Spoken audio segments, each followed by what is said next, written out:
So when Fight for Peace came here, at first the boxing side wasn't really installed. It was just like a hub for young people to come and chill out. And you'd see so many young people coming through the doors.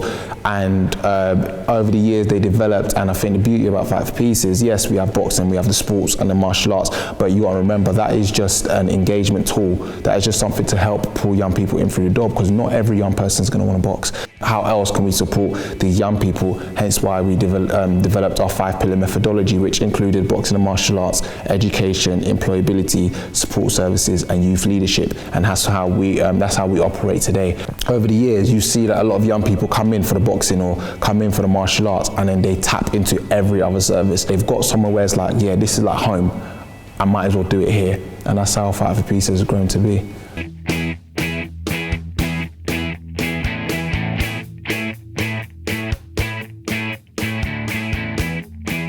It's understanding that the child comes first, whichever sport, whether it's boxing, football, tennis, athletics, the child comes first. And once you give that child first approach, you'll be surprised. A lot of the time, the kids will make the decisions for themselves, not you making the decisions for them. They will say, you know what, I do want this, and I'm willing to put in the work to get this. Or, you know what, this isn't for me. I'm here for more recreational, just to be a part of the community, be a part of the group, but the actual competing and stuff is not for me. And it's just, you've got to accept that. And it's hard sometimes, because as a coach, you do see a lot of young kids with serious potential that you think just if you took it a little bit more serious, but that's not your choice to make. Neither is it the parents, neither is that child's choice to make. Okay, so I'm going to throw 2 different types of jabs, and I want you to tell me what the mistake is, which one, okay? What was the mistake?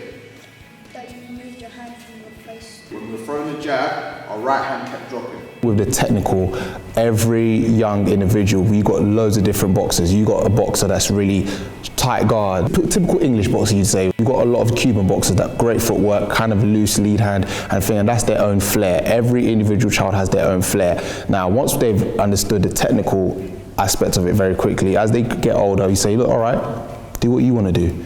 You give them that choice to figure, and then they will start figuring out, okay, maybe I'm not great with having my left hand down, maybe I'm not great with having this lead hand down, and you give them that flair to make that mistake, but then they also have that choice to say, you know what, I like this, coach, how can you help me develop this or make this, tighten this up for me? And that's what we start from very, very, very early on. So by the time they get into the performance stage where they're actually competing, they're used to constantly being saying, coach, no, I like this style, but how can I make this better? How can I tighten this up? How can I take out any flaws that my opponent can use against me? But that all starts from a very, very young age by giving them that choice to make. So that's within the technical. Within like the cardio, I always give them the thing. Whenever it comes to cardio and fitness, I always say, all right, you lot are going to take control. And with the kids that I coach, I always make sure that it's like, what is it that you lot want to do for your cardio? But it has to be a collective as a group. You have to choose what exercises do you want to finish up on before we leave, okay? Off you go. You've got to discuss as a group. Did I hit military burpees? Did I hit press ups? Did I hit press ups? Star jumps and squats. That all agree? Yes. Okay, round space. 3, 2, 1. And time. You give them that choice and then they create that. So once now it's like they've made that choice, you end up seeing that I'm not having to say, all right, let's go one more. They're like, coach, let's do 2 more, let's do 2 more. They're enjoying the process of that fitness. Because fitness at a young age isn't something every kid's going to enjoy. But if you work together and you say, all right, you lot are in charge of this, you lot decide what's going on, it's a bit more of a collaborative feeling with the group. And then you're bringing them a group closer together in a sense. There you go. That's it, good. That's it, you got this, you got to keep going. That's it. It's right there we go. Got to try to step from the toe, that's it, good. Moving around.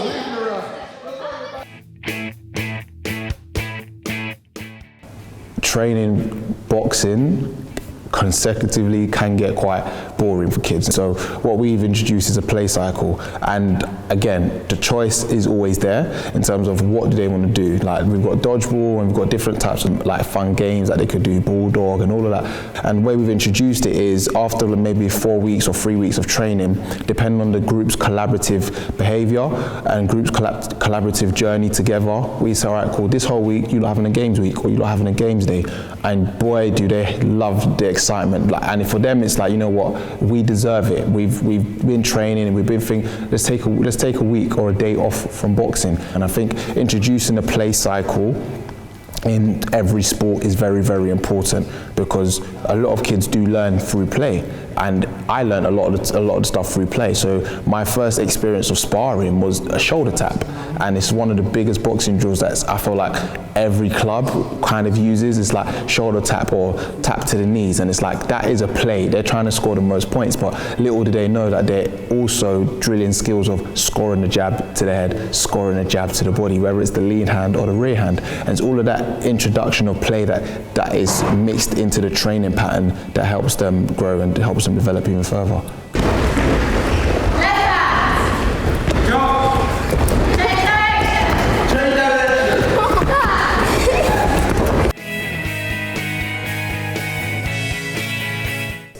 A lot of kids come in there just for the sense of feeling belonging, and then from there they're able to get so many different transferable skills out of it. The learning that comes from it, I think everyone kind of like is downplayed quite a lot, whereas like boxing is more of a performance sport, and I say, well, there's a level of performance in it that's needed, yes, but there's also a lot of transferable skills that is attached within the sport.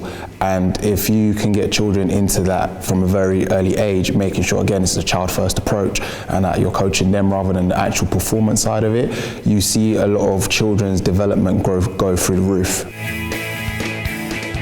I think a lot of the recreation boxers, what they get out of the session, I think the hand-eye coordination, the footwork, the movement, all of that stuff, it's not going to just help you in boxing. Whatever that kid decides to go through in later on in their life, or whatever they want to progress into, that skills, those certain mentality instills and fitness functionalities is still going to be passed through within them. But also coming in and having a group of other young people, some of them that are within your local community, some of them that you see during school but you would never really speak to at school, but in here you lot are the best of friends. I feel like that whole for a recreational is something that it's a character building. It really does bring them out of their comfort zone and allows them to grow into the shell that they really want to be.